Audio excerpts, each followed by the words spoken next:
Red Ray Gun Limited presents the entertainment highlight of the week. The Benji and Nick Show. Hello. Hello. Hello. Hello.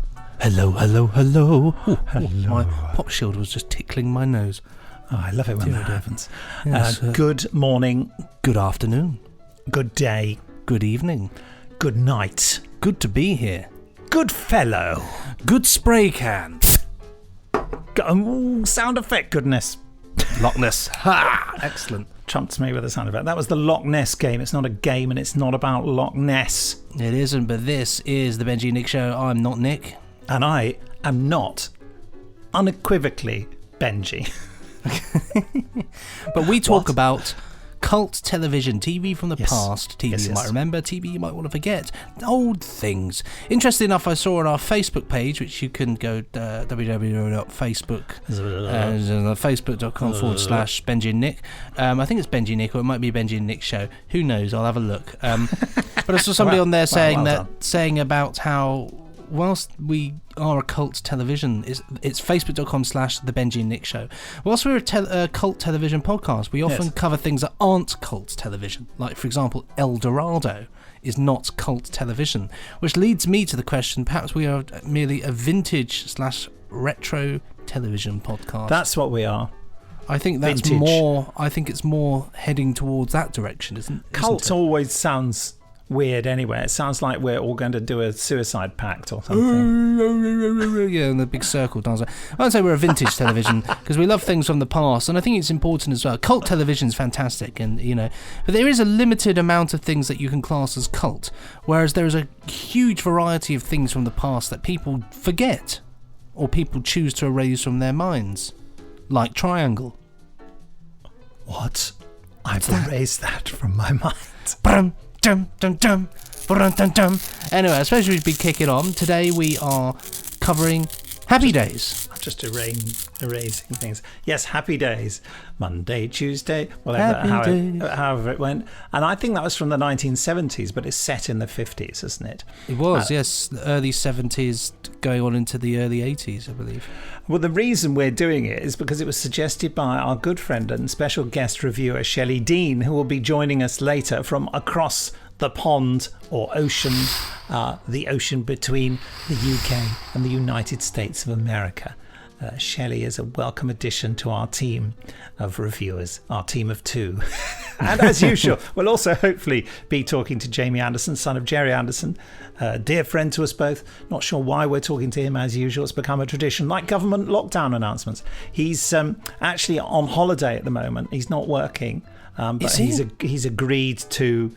He doesn't class this as work, which is fair enough. I can't imagine him being or doing anything that involves holiday. He's a thoroughly busy man. He's turned off all his alerts and he went for a big picnic yesterday. Crikey. He texted me to say, I'm having ice cream. I was so jealous that later on I walked down the road and bought myself a huge ice cream.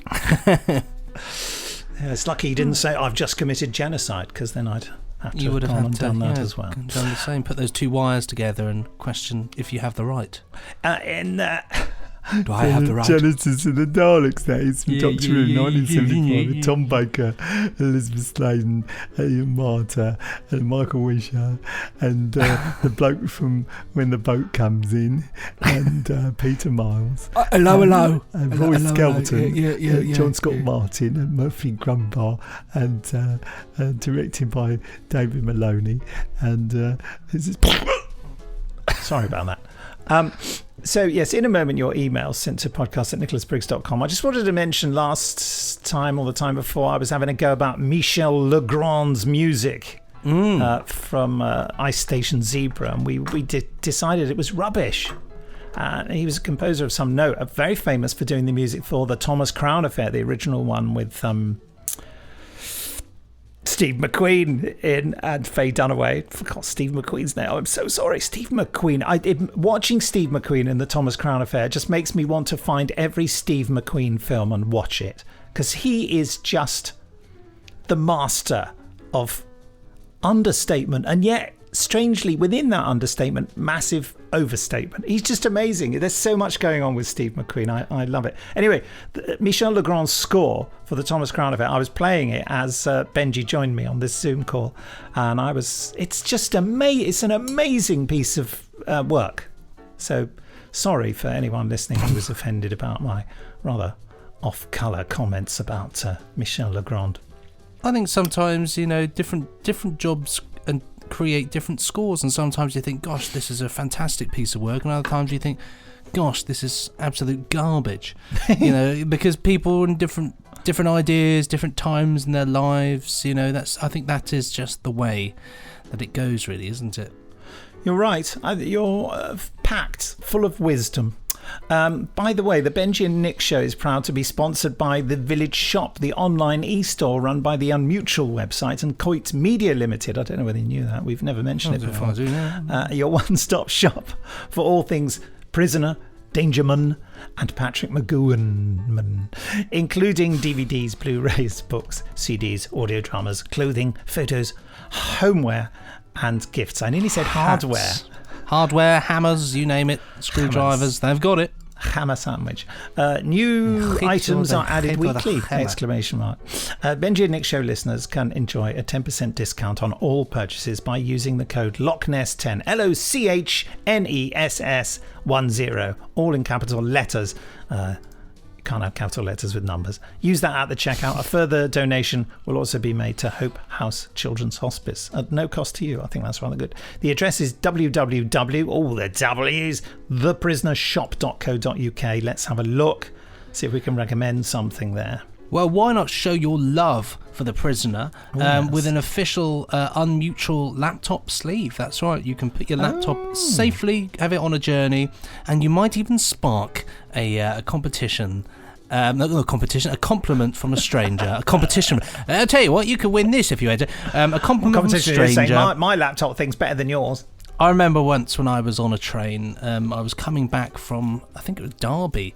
I went to visit a friend of mine, and as I was on the train and walking down the carriage, I saw somebody sitting on their laptop watching Ark in Space. Sitting on it, watching sitting on top of their sitting watching at the table, through their bottom. watching it through their bottom. But they were watching the Ark in Space. So I very politely tapped him on the shoulder, took his headphones out, and I just said, Great work watching classic Doctor Who on the train. I said, you have my eternal respect. And he laughed, and we had a bit of a chin wag.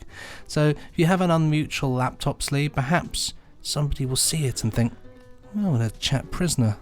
Yeah.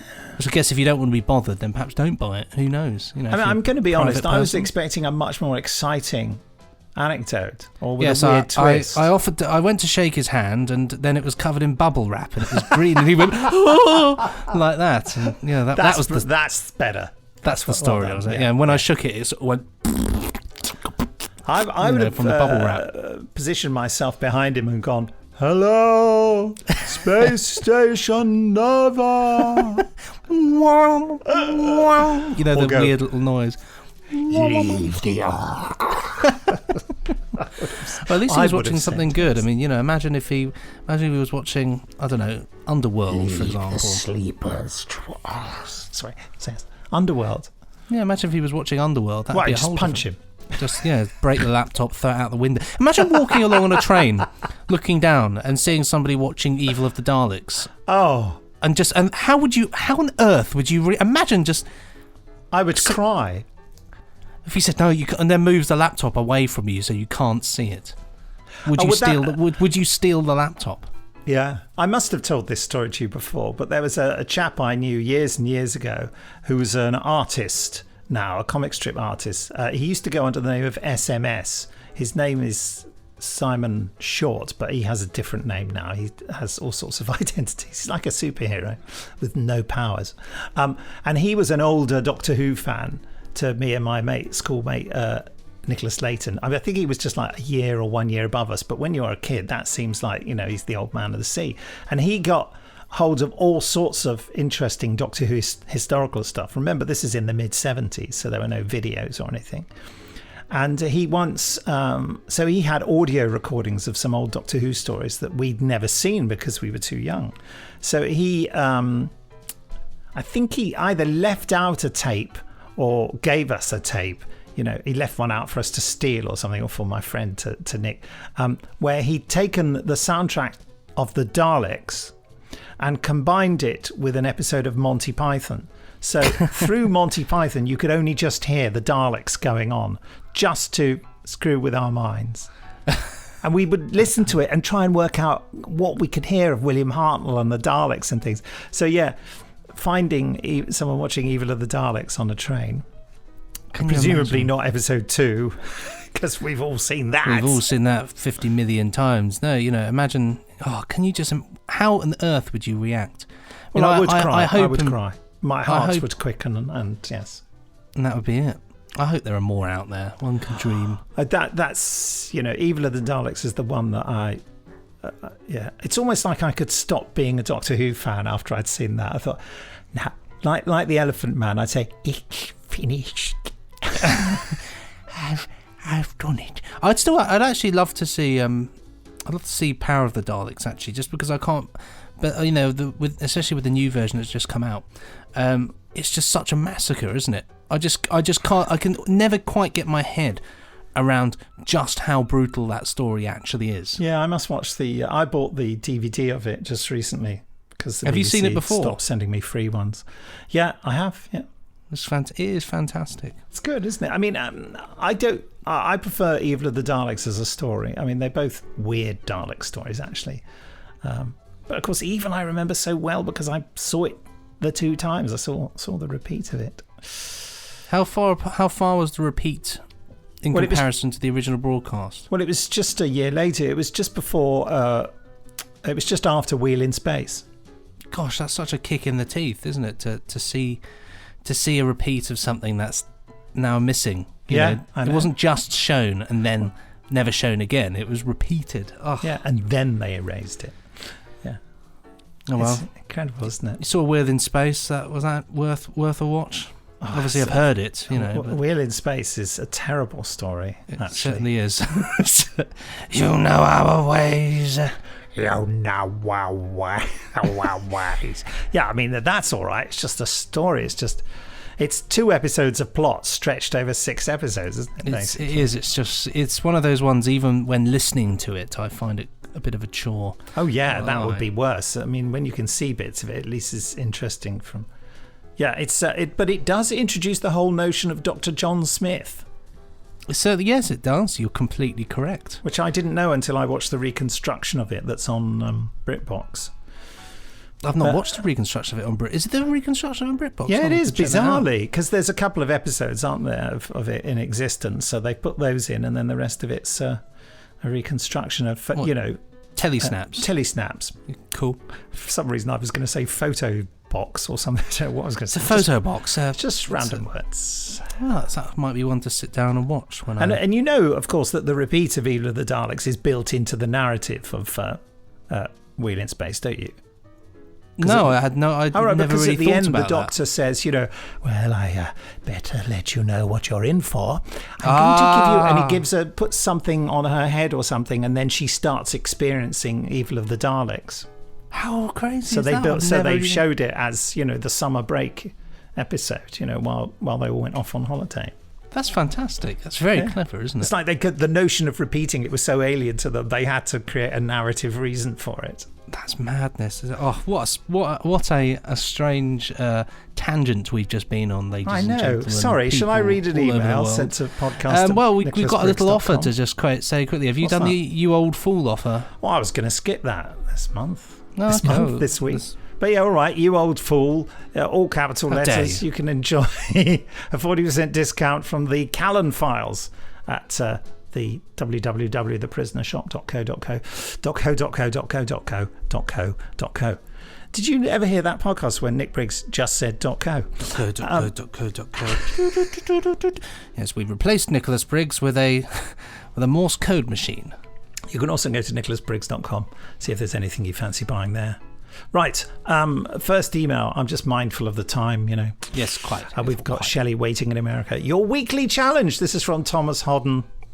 back again. Gents, it's time for your regularly scheduled challenge. I know the listeners at home can't see it, but I really do appreciate the effort you put into recreating the mid-80s bullseye set and dressing in sequin jackets for a more game show feel. Oh, thank you, especially in this hot weather. The sequins here.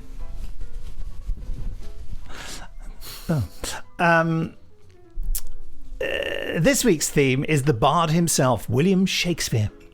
As usual, there will be 2 fibs and 1 truth. You got your head around that, Benji? Yep. 2 fibs, 1 truth.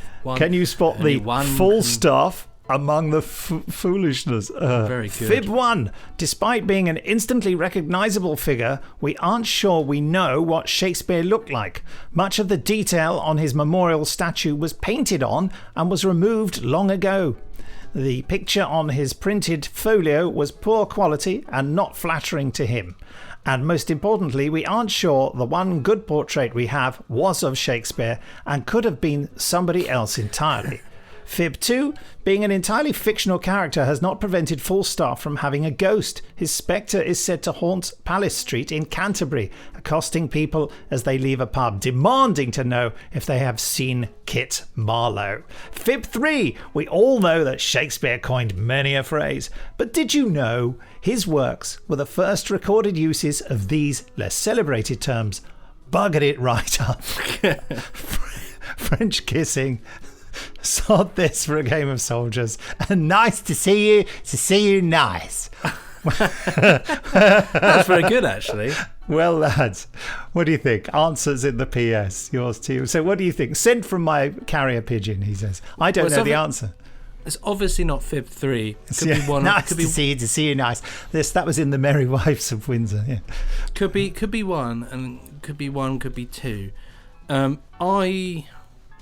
I think it might be 1, but only because it seems to go into far more detail than a fib would necessarily need to go. Yes, because I was always told that there's no real solid evidence, and all the Shakespearean scholars will scream at this now, that Shakespeare actually did write all his plays. I hear them all going, oh, not that old nonsense again. Because someone did a vocabulary analysis of Shakespeare, and it's something like most normal human beings have a root vocabulary of something as small as 1,000 words, and we just extrapolate from those 1,000 words we've learnt. Whereas the root vocabulary of all Shakespeare's work is something ridiculous like 20,000, and it is impossible for a human being to have a root vocabulary of that magnitude. That I'm getting all the facts wrong, so it's almost not worth me even drawing breath and speaking. So that is what some people say. Anyway, Fib the first was the ring of truth. The other 2 were but farts in the thunderstorm. Well, you know, the second one is the type of thing you can imagine people equally saying, can't you? Yeah, His definitely. Ghost haunts this Palace Street. But I think the first one is Ghost quite of a plausible fictional character, yeah. Yeah, well, you never know, isn't it? What do you mean you never know? Apart you from do that, know. There's no such thing as a ghost anyway. A ghost of a fictional... I do know. A ghost of a fictional character is just... Yeah. But how do you know? Well, because of science. I saw a ghost of a Ford Anglia once. Apparently, so there's some mad claim that you can see ghosts of cars and weird things like that. No, you're completely correct. Ghosts are, in their essence, utter madness. But interesting nonetheless, and I think we all think we've seen one at some point or other, but I could go on. I haven't, but I've always wanted to. I'm yet to see a spook, but if send one my way, why not? And I'll give you my review. I mean, I certainly think. Sorry to interrupt. I certainly think that people who we have lost, who are dear to us, we can potentially think we see them again. But just imagine, you know, when you've done a journey so many times, and you suddenly, especially when you're driving, and you suddenly think, oh, God, I don't know where I am, because your brain has been working on a previous image of it, and you realise you haven't actually, in any conscious way, taken it in. So, in the same sort of way, I mean, there was a producer I worked for years and years at the Theatre Royal Nottingham, and when we carried on doing the season that he created, a thriller season there, the first year we did without him, when he had died, I saw him, I think 3 times. And, in the instant I saw it, I would have absolutely believed I saw him. I saw him sitting in his office. I saw him walking along a corridor. I was looking through the window of a door, and I saw him coming along the corridor, and I saw him standing on the steps at the stage door. But I didn't. I mean, I thought I saw it, and then I looked again, and he was gone. Now, of course, that's because I saw him so many times over goodness knows how many years doing that, you know what I mean? A little bit of my memory bled through. But some people will be listening and going, yes, you saw a spirit there, my boy. Well, who knows? That's the thing. It's so... I know. They're ghosts in their essence, are... It's like UFOs, how the flying saucer thing of once suddenly a million billion flying saucers were seen in the sky once the concept of a flying saucer was introduced, Exactly. That's a difficult one. Anyway, moving on. This is they're from real, though. Matthew Mayhew. I've been to Mars. Subject on this one is Zelda, Rock Hudson, and opening credits. Sent in the year of our Lord 1127 on the 26th of the 7th, 2020. Benji and Nick, hope you two are going well. Well, I certainly hope so. Having previously only listened to the for bottle tea. Having previously only listened to the Terrorhawks audio series, I plunged into the TV series and loved every second of it. Wow. A pleasurable watch after a few stressful weeks at work, and enhanced my love of the Space Sergeant 101 and the rest of the Zeroids. The Zeroids! And that's a terrible impression of... Yeah, lovely boy. Now listen to me. I've noticed... Was that Piers Brosnan? No, that was rubbish Windsor Davis. I know, I'm just saying that every Talk time. to the trees, because they will tell the birds and the bees. I've noticed that you two haven't reviewed it on this very podcast. Maybe a subject for a future podcast. Wow, yeah. Yeah, it's very true. I'm surprised we haven't done Terrorhawks, especially given the fact that Jamie is a big Terrorhawks fan. You'd think that he would have flagged it with us. Yeah. I recently started watching the Netflix series Hollywood, which shows a fascinating look into 50s Hollywood with a look at how women, ethnic minorities and gay men were treated in those days. I had a strange coincidence when watching it, as one of the characters is Rock Hudson, and I realised that I recognised the name as familiar, having heard your Ice Station Zebra podcast earlier that day. Maybe subconsciously it influenced me to watch this series. Did you know? Maybe it was a ghost. Yeah, obviously, because they're real. So you didn't know about Rock Hudson before that? This is like mega famous. Gosh. Especially with a guy's name like a rock.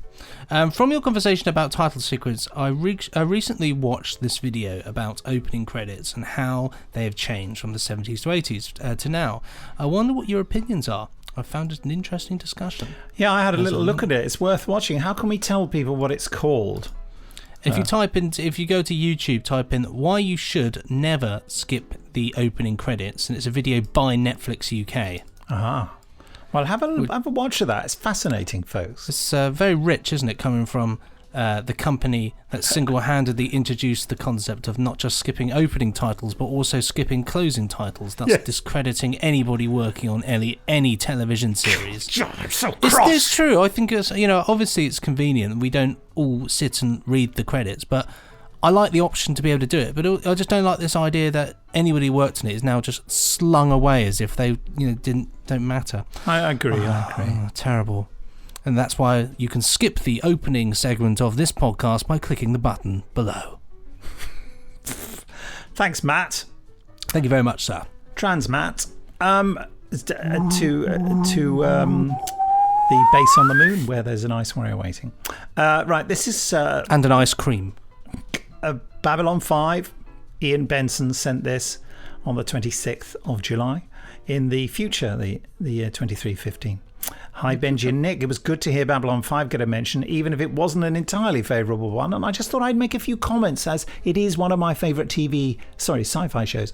You commented about it coming out at the same time as DS9, and they are both set in a station at a strategic point in space. Funny you should mention that, as there was a lot of controversy over the fact that J. Michael Straczynski approached Paramount with the idea first, and they weren't interested, so he went to Warner Brothers instead. I like to believe it was parallel development, and they said they weren't interested because they already had plans in place. But who knows? The first series was a bit slow to get started, but then so was DS9. Very true. But it was one of, if not the first example of a multi-season continuous story. Yes, there were standalone episodes, and yes, there had to be rewrites along the way due to cast members leaving and studios threatening early cancellation. But overall, JMS had a story he wanted to tell over 5 years, and he got to tell it. I think for that, if nothing else, it deserves recognition. I would agree with that, I would say, brilliant. Ian. Yes. I agree that the effects look extremely dated now, but it wasn't helped by the way they converted it to widescreen and then DVD, which is a great shame. There are 3 types of scenes in the series: pure live action footage, which were filmed on Super 35, so they could be used as 4x3 or 16x9, and the CG and composite scenes, which were only rendered as 4x3 or 4x3, as the full 16x9 would be too expensive, and then captured on 35mm film, and the composite shots also captured on 35mm film. The intent was that when 16x9 was required, computers would be better and it could be re-rendered at the correct aspect ratio, but instead they took the cheap option and used the full frame live action footage, but just chopped the bottom off the CGI and composite scenes and letterbox them. You can see this quite clearly in some scenes that add CG part way through, as suddenly tops of heads go out of frame. Obviously doing this makes the CG look even worse, as you are throwing away 1/4 of the image. In theory, they could re-render all the CG, but the cost and time to do it for very limited return means we will probably never get a remastered edition. A more detailed explanation is here if you are interested. Very interesting. On b5books.com, have a look at that.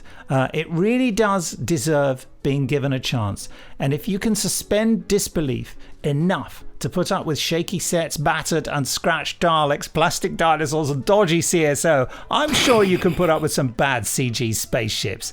It's a very good point, Ian. It's very true. It's right between the eyes there. Thank you. Ian Benson. P.S. Please can you say hello to my 9-year-old son Tobias? Hello! Hello! Who keeps telling me I should write to you. He usually listens in whilst he's having his breakfast and I'm making packed lunches, and he loves the listeners' emails. Tobias, there you go. I think your father made a very, very good point. And also, don't forget to finish your cereals, and if you're going to have some toast, make sure that, the crumbs don't go all over the table, because, it's the worst thing is when in the middle of the day you sit at the table, for some reason you put your hand down, they get stuck to your hand. It's dreadful. It's the worst thing to happen. We've all been there. We've all been there. There we go. That was the world's most mundane shout out imaginable. Well, Tobias, it was lovely to shout, Tobias! It's a great name, Tobias. It is. I'm obviously thinking of Tobias Vaughan. So just watch out, Ian. We don't want your son to start planning to do any alliances with cybernetic life forms, which may take over the Earth. If he starts mixing with somebody called Mpaka, then, be worried, and I would suggest, intervening at that point. Because, Go on, shoot me. Shoot, come on. My favourite thing was when the Doctor confronts Tobias Vaughan and he says, for that you'll need the Professor. And then Patrick Troughton just completely closes his eyes and says, we have the Professor. Oh, yes. Sort of way. So I've sent Shelley Dean an invitation because Happy Days was her idea, and I feel she should lead the review of Happy Days. Do you think that's fair? The happiest of days. Yes, I do. So, Shelley, hello. Yes, hello, good morning, good afternoon, whatever it is there. That's the perfect welcome. There you go. How are you doing? I'm good. It's Friday again. It's the end of July. What? It's mad, isn't it? The year It's crazy. Goes too quickly. Yeah, it's just insane. We've got pretty good weather here. Anyway, sorry. I don't want to go into Thank you, Michael nonsense. Fish. So we're and you've got a new microphone as well, so we're very pleased about that. Yes. Sounding nice, isn't it? It's sounding good. Does it sound good? It does. Certainly and does. It doesn't. Even if I'm over here and I'm over here? Yeah. Last time, Shelley's microphone, if she moved 3 microns away from the microphone, it just went like that. Hello. So, Happy Days. Yes, Happy Days. Well, Come on, then. It was your idea. Well, it was my idea because you guys didn't have it there. It wasn't, you know, We did. I remember growing up. Oh, you did? I thought you didn't. We did, but it was, you know, part of your upbringing, I suppose. Oh, 100%. It's still to this day, there are things I do and say that are directly because of that show. You know, like Fonzie-isms, you know, where he would, you know, the jukebox wouldn't work, so he'd go over and he'd hit it, you know, and that's how he would get it to work. And I do that with things still to this day. Like if something's not working, I'm like, well, have you tried hitting it? You know, like do a Fonz and hey, you know, things like that. So, but yeah, no, it was very interesting rewatching the very first episode because obviously I was quite a child when it started, and I was absolutely shocked at how sexual it was. That very first episode, I was like, the whole episode, I was with my jaw like going, how did they get away with this? This is like every single part of the episode. I mean, even the title was called All the Way. Yeah. It was him, you know, whether or not this girl was a whore. Like, it just... or fancied having sex with someone. You covered it that way. Yes. It was shocking to me at, you know, just the blatancy of the sexuality and teenagers and, you know, but... It's really interesting. I thought, what? you know, drawing a comparison to it and watching that first episode, you can see really quickly, can't you, how, you know, I suppose the 90s to early 2000s kind of teen movie genres that became incredibly popular. You watch this and you think, hold on a minute, everything that has been done in these supposedly groundbreaking films, you know, that changed pop culture, it's all coming from Happy Days, from this first episode. Yeah. You can see it all there straight away, and suddenly it doesn't seem so revolutionary because it's been done first in 1974. Yeah, it's just, it was absolutely, like I said, you know, it all went over my head. Obviously, when you're a kid, you don't, a hickey, you know, the thing with the Ralph mouth getting a hickey, you know, when you're under 10 years old, you don't know, and you know, you're not asking your parents as you're watching it, and you know, but it's just so interesting. Like that was what I found very surprising. I was just gonna say, you would think that it's considered such a wholesome, totally apple pie, very, you know, like it's just in retrospect, the idea of Happy Days is a very wholesome family show. But watching this, I was like, gah. Do you think that I mean, first of all, I was going to say, when I watched it originally back in the 70s, it was shown at sort of 4:30 in the afternoon. So that's weird, isn't it? That they would have. But was it the same in the States? Was it shown in that kind of kids slot? Oh, no, it was a, you know, our timing, you know, for TV shows is like 8 o'clock is like the family hour. And anything that's a little more risque was after 9 o'clock. So, and if memory serves, it was on between the 8 and 9. It was either 8 or 8:30. Wow. Yeah. Oh, it was definitely 4:30 in the afternoon. Oh yeah, no, we didn't have what we call prime time shows. That's at 8 o'clock is generally. I mean, I may be mistaken, and it might be like 7 o'clock, but. Yeah, no, 4 o'clock is definitely not when they would show things that they wanted to get the ratings. Oh, well, this wasn't considered a primetime show in the UK. It was considered some sort of weird little kids show. That's right. Yeah. They would sometimes put it on a Saturday in what would have been ITV's version of the Doctor Who slot, you know, 5 or 6 o'clock. Right. But it never really had a proper scheduled slot, but I remember encountering it during kids' TV, whether they showed it from the first episode.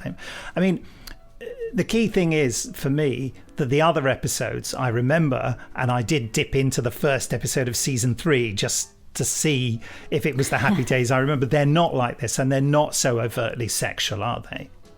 Right. Yeah. Well, it was the pilot. So, any first episode there is going to not necessarily be indicative of the rest of the whole show. No, they clearly... I wonder when they started to change the style and how quickly they did. Because the other thing is that the audience, because they showed that they filmed these things on what looks like 35mm film, really top quality film made by, a movie TV studio. So, and they filmed this stuff not on videotape, it's filmed, and then they either play it to an audience or the audience are in on the studio scenes. Yeah, I'm not sure if that was one that was filmed in front of a live audience. I don't believe it was. There was... I think it was dubbed, wasn't it, for that first one? Because they used to, in the later ones, you would have that Happy Days is filmed in front of a live audience. Right. But that, definitely there was a laugh track happening in that first episode. But they don't laugh much, do they? The thing is, they don't find it very funny. Yeah, I don't know how much of it was supposed to be a comedy. Whether or not it was just like a slice of American life in the in the 50s, or however they wanted it to be, put out. But yeah, But they had an audience laughter track, so they must have thought that it was meant to be a comedy. Right. Well, there was one thing, and I wrote it down because it shocked me. Was there was when Richie was talking to the girl, and I can't think of her name off the top of my head. She had said something about, they were talking about how, she just pretends to be easy because it's easier that way to just, instead of denying. And she said something about the gym teacher even tried to grab on Mr. her B. or something. And good old Mr. B. And then they're like, the laugh track was like, ho, ho, ho, ho, ho. And I'm sitting there going, oh, okay, so we're just blatantly coming out there with an adult, sexually harassing a teenage girl. Well, it was the 50s and the 70s. Both as bad as each other in that way. Yeah. Wow. Yeah, I'd forgotten that. Yeah, that was horrific. Oh yeah, that just, I was just like, because they absolutely put the laugh track like to hit that. That's a joke. Yeah. Ha ha ha ha ha. Wow. Ooh, yeah. Benji, what are your reactions to it? I have to say, I really enjoyed it, actually. I thought it was good fun. I think it was interesting because obviously, Nick, you messaged me and said, check out some like Series 3 stuff to get a better idea of kind of the Happy Days that you remember. I have some memories of Happy Days. I grew up with Sky from a very early age. I was one of the first people to have Sky that I knew. That's a satellite broadcasting service, absolutely. Shelley. So we got a lot of... I'm just smiling and we got nodding. a lot of... yeah, I've got... Yeah, it's completely different. Basically, our version of cable. Yeah. And we used to get a lot of the Turner stuff. So a lot of like the TNT... Hallmark, I think it's called over here, is one of them. I don't know what it's called. So they used to show a lot of the American shows. So I used to watch it as a kid when it was on. I used to see it and think, oh great, I'll watch that. And again, exactly like you, I just thought it was, a bunch of young people hanging around in a diner. Yeah. Something incredibly innocent. But then watching this, I was the same. I thought, wow, this is quite out there for its time. I'm surprised that watching that pilot, I'm surprised that a very conservative, reserved audience of 1974 would take the bite and go for it. But I can see why. Watching this though, the pilot, I thought it was very enjoyable. Obviously, Fonz being completely almost silent, but yet having some of the best gags. In fairness.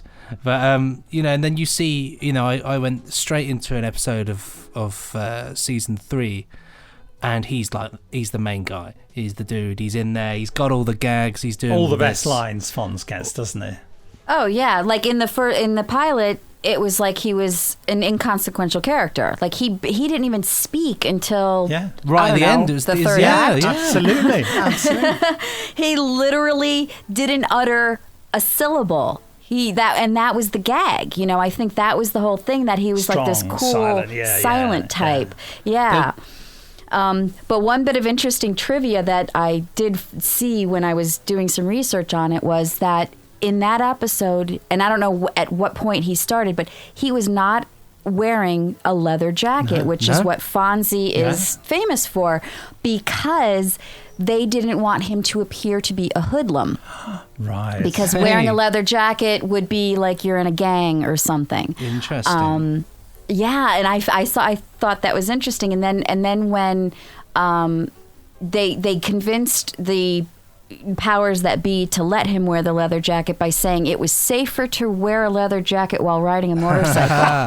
I love it. Very good. Health and safety concerns. And exactly. And I thought, well, isn't that interesting how when you're dealing with, the ratings and the like I said, the powers that be in as far as TV and representing and what you have to do to kind of sort of trick them into totally.